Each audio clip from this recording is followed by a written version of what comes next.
Mr. Tim Cato of The Athletic. Tim, how are you doing, buddy? How was the dog walking? How was the gym? How you feeling? I'm doing good. You guys are calling this the Fan After Dark? Fan After Dark, baby. Did I hear that right? You heard that correct. Dude, yes, sir. It gets dark at 2 p.m. Like tomorrow, I'm not sure the sun's going to rise. Like the entire day is after dark. Be real. Well, we didn't specify what time it gets dark. We just, it's the fan, and it's kind of ambiguous, but it is out. But you can trust one thing: it will be after dark when you hear us. So there is that. All right, I'll allow it. I accept this explanation. Thank you, sir. Tim, first question off the rip: when you see this Dallas Mavericks team with all the injuries that have been stacking up, what is the concern level? Where are you at? What are you hearing around the injuries surrounding the Mavs? I mean, outside Dante Exum, none of them should be things that linger like beyond this month, or hopefully a lot sooner than that.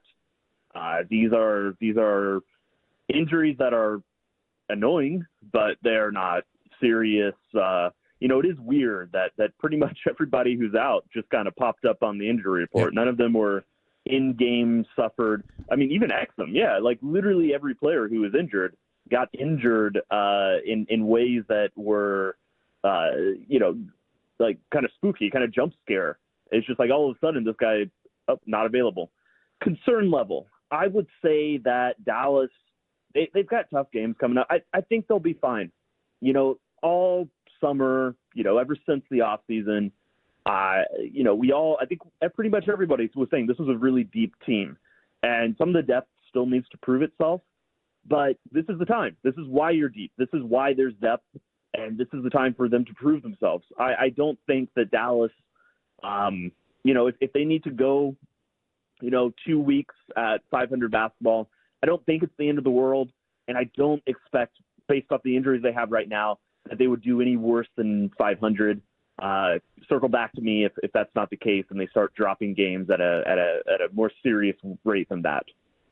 Tim, Fred Davis here. Pleasure to make your acquaintance and talk to you. I've been following your stuff for a while now. Look, I don't know how old you are, but I'm old enough to remember back when, the Big Three and the Big Three in Miami, a.k.a. Bosh, Wade, and LeBron got started, and they started out 10-9 that year, and everybody thought the world was going to end, and they made it to the finals that year. So I'm not tripping. I'm really, really not. I feel like, look, you've got you're meshing in Klay Thompson, and I don't think that we've taken in to enough consideration when you've got high-quality dudes like a Luka, like a Kyrie, like a Klay, that these guys are so entrenched in how they play basketball that when you're playing with another great player, it's going to take some time for these guys to figure it out. I'm not tripping right now on this 5-3 start. Yeah, no, I don't think there's any reason to. I know fans are a little bit antsy that it's just 5-3 with all the expectations for the season, but I haven't seen anything to think that my preseason expectations for this team need to be dramatically altered. I still think that the high expectations that existed from the fan base, but from people like me who said that this team was going to be really good. That's still how I feel. I'll even take it one step further. I think the Big Three is meshed just fine. I think Klay Thompson is fitting in. I don't think that we've seen a 100%,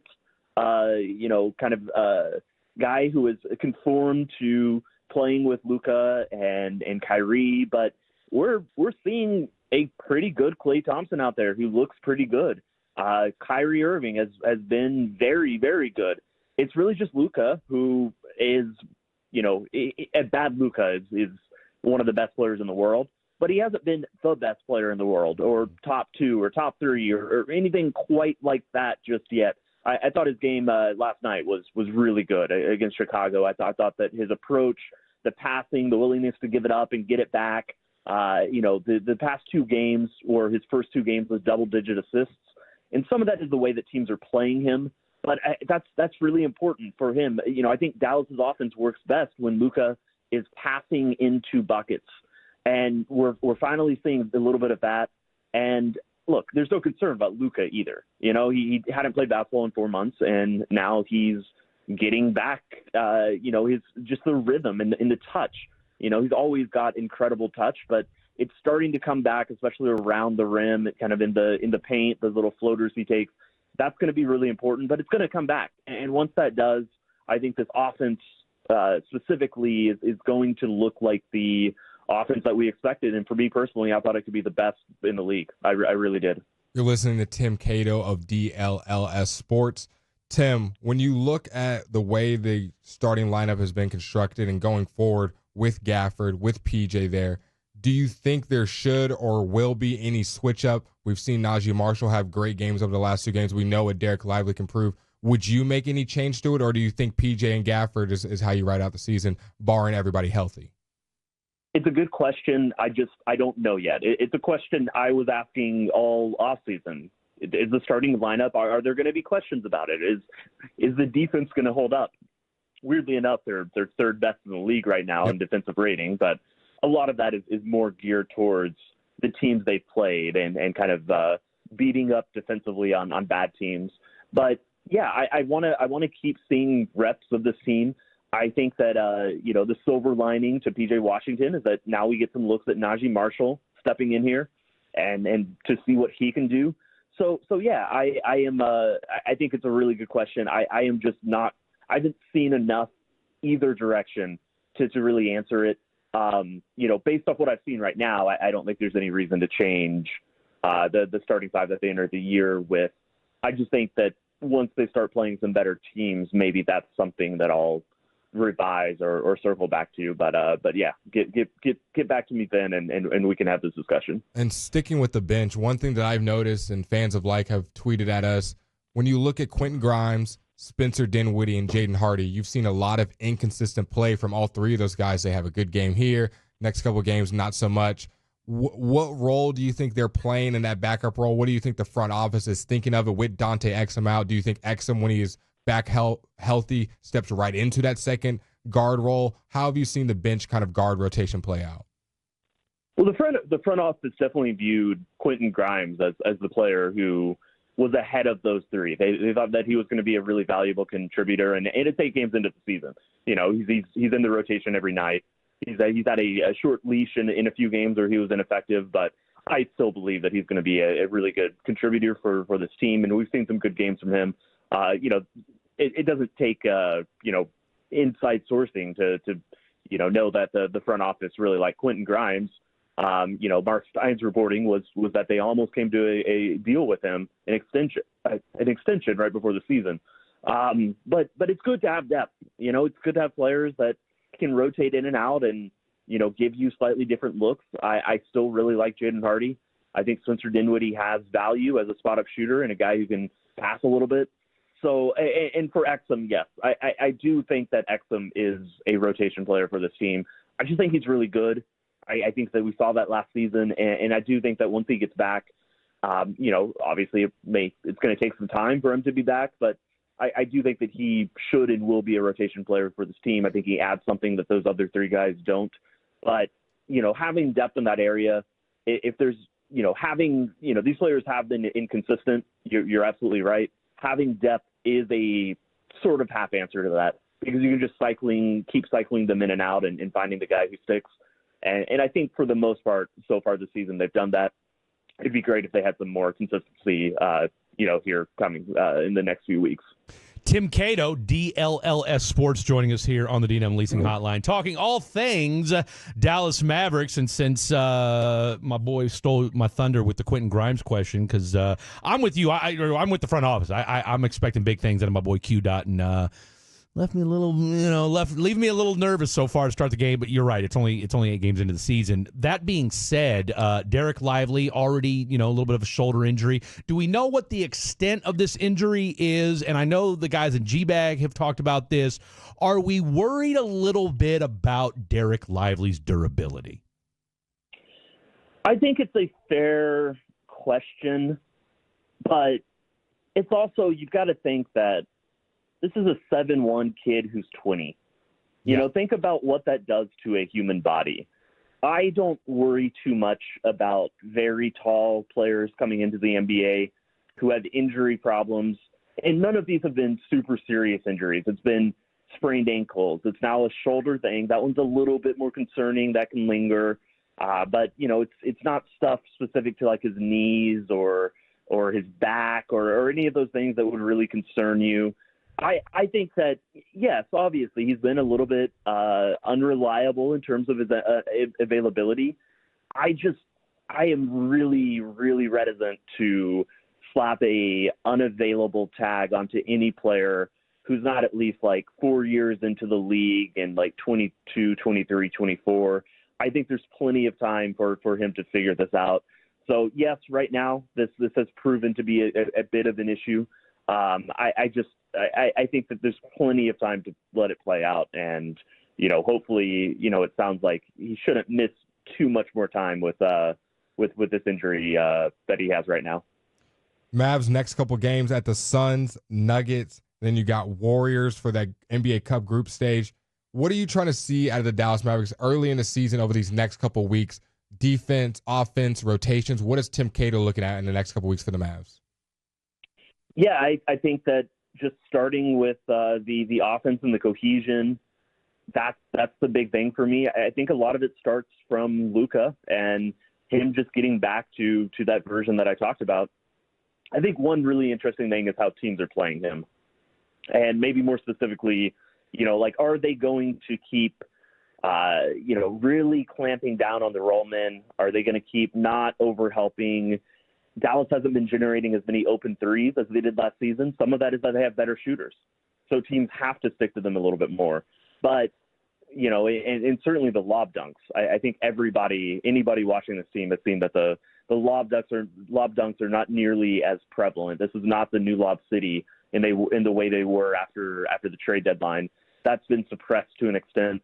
But a lot of that, again, is how the defenses are playing it. And the way to break that, the way to make defenses change is that Luka or Kyrie or whoever is the guard, just go score. Just go get the layup.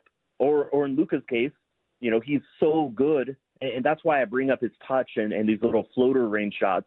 If he's making 50, 60% of those, that's when, defenses have to start reevaluating what they're doing, because that is now too valuable of a shot. It's going in too often for them to just allow him to get to it every time. And so if he can start doing that, that's when we might see some more double teams. Nobody's been doubling Luka, again, for good reason. Of course, we understand that's why. But he's going to get to a point that he is on such a heater that they have no choice but to double. And that we're going to start seeing that at some point in the near future. And that's when you start seeing the offensive flow and rhythm, not dissimilar to what we saw against Chicago, although, that was not a very good defense. But, Jason Kidd went out and said this was the first game, the game against Chicago was the first game that he really thought they had flow and rhythm for the entire game. And I would like to see that continue. And yeah, so it takes a little bit of everybody. It's certainly not only Luka, and it's certainly not anybody's, necessarily the fault of anyone, especially like Klay Thompson still working his way in, all this stuff. I think it's just something that's going to take a few more weeks. But over these next few weeks, that is something I'd like to see because, again, I thought this could be the best offense, and I still think that they have a chance to be.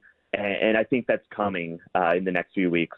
So that's what I've got my eyes on. Love it. Tim, 60 seconds or less, Marcus Hayes, Joel Embiid situation, thoughts? Ooh, man.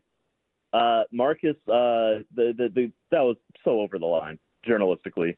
That was ridiculous. Just absolutely ridiculous to write that. I don't blame Joel Embiid for getting in his face. If that's, the thing that was written about him was pretty crappy. There's the word that I could say on the radio. Did the NBA have to punish him? I guess probably. I don't know. 3 games feels excessive. Maybe 1, maybe a fine. But yeah, that's my quick take. I think that was about 60 seconds.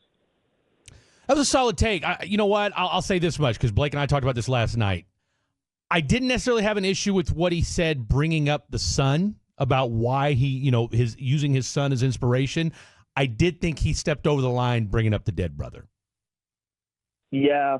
In the context of the story, I thought the son reference was okay. I thought it fit the narrative. The brother thing was too much. So somebody said that both paragraphs or either paragraph by themselves would have been perfectly fine. It's that they were right Yep. next to next, that there's like a direct comparison between those two. Agree. Yeah. That I think that kind of resonated with me. I forgot who said that, but that's what jumped out to me, and I'll echo that. I'm with that. Tim, for the folks at home that, a lot of our audience knows who Tim Cato is, but for those that don't, tell them where they can find you at on the old X and where they can find you on all the platforms. Yeah, I'm on X, Tim_Cato, but yeah, really YouTube, and we do 5 shows a week. It's live. You can tune in, DLLF Sports. I think there's underscore in that one, but yeah, just type in DLLF. We don't do vowels, but Dallas without vowels, and yeah, a lot of content over there, lots of shows, lots of fun, and lots of ways to engage. Great stuff, Tim. Glad to have this, and let's do this again soon. Let's say about, the 30-game mark, give or take, 30, 35 as we're going into after Christmas? We're trying to get the Tim-only naming rights here at the Fan After Dark.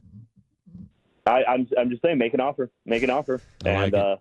But yeah, about 30 games in, that sounds good. I think every single answer I gave was like, you guys are right, but not enough info. So 30 games in, we will. That's where we're at, right? I mean, you can't make these. We can't make these blanket generalizations after only 8 games. I mean, there's a lot of basketball left, so I can appreciate that. All right, I'll tell you what. We'll do coffee. You a coffee guy? You're a reporter. You're a writer. Of course, you're a coffee guy, right? Of course I am. I am. Fair enough. We'll get you in studio. I'll get you some fine coffee because these 2 young bloods I'm with, I think they just drink energy drinks. So we'll get you a cup of coffee and we'll talk some ball. Man.